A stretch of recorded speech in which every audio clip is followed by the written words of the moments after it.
ಅಧಿಕಾರಿಗಳು ಮಾಜಿ ಸಚಿವ ರೇವಣ್ಣ ಅವರನ್ನ ನ್ಯಾಯಾಧೀಶರ ಮುಂದೆ ಕರೆದುಕೊಂಡು ಹೋಗಲಿದ್ದಾರೆ. ಜಡ್ಜ್ ನಿವಾಸದತ್ತ ಕರೆದುಕೊಂಡು ಹೋಗ್ತಾ ಇರುವಂತಹ ನೇರ ಪ್ರಸಾರದ ದೃಶ್ಯಗಳನ್ನು ನೋಡ್ತಾ ಇದ್ದೀವಿ. ಎಸ್ಐಟಿ ಅಧಿಕಾರಿಗಳಿಂದ ಜಡ್ಜ್ ಮುಂದೆ ರೇವಣ್ಣ ಅವರನ್ನ ಹಾಜರುಪಡಿಸಲಾಗುತ್ತೆ. ಜಡ್ಜ್ ನಿವಾಸದತ್ತ ರೇವಣ್ಣ ಅವರನ್ನ ಕರೆದುಕೊಂಡು ಹೋಗ್ತಾ ಇರುವಂತಹ ನೇರ ಪ್ರಸಾರದ ದೃಶ್ಯಾವಳಿಗಳಿದು. ಕೆಲವೇ ಕ್ಷಣಗಳಲ್ಲಿ ನ್ಯಾಯಾಧೀಶರ ಮನೆಗೆ ರೇವಣ್ಣ ಅವರನ್ನ ಕರೆದುಕೊಂಡು ಹೋಗಲಾಗುತ್ತೆ.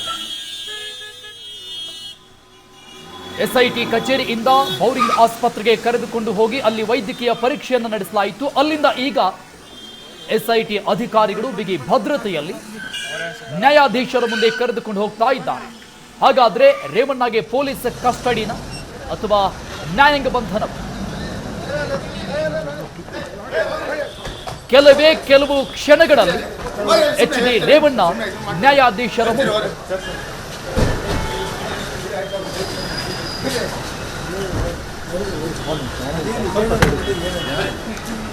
ಎಸ್ಐಟಿ ಕಚೇರಿಯಿಂದ ಈಗ HD ರೇವಣ್ಣ ಅವರನ್ನ ಬೌರಿಂಗ್ ಆಸ್ಪತ್ರೆಗೆ ಕರೆದುಕೊಂಡು ಬರಲಾಗಿದೆ. ನೇರ ಪ್ರಸಾರದ ದೃಶ್ಯಗಳನ್ನು ನೋಡ್ತಾ ಇದ್ದೀವಿ.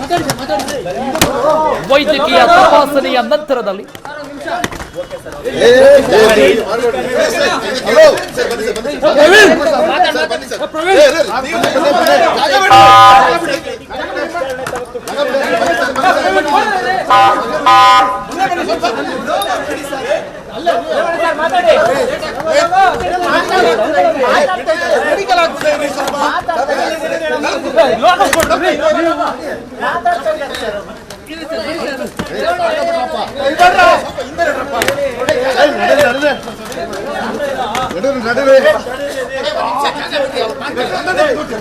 ಸ್ವಲ್ಪ ಹಿಂದೆ ನಡ್ರಿ.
ಇದು ಏಷ್ಯಾನೆಟ್ ನ್ಯೂಸ್ ನೆಟ್ವರ್ಕ್ ಪ್ರಸ್ತುತಿ. ನೀವು ನೋಡ್ತಿದ್ದೀರಾ ಏಷ್ಯಾನೆಟ್ ಸುವರ್ಣ ನ್ಯೂಸ್.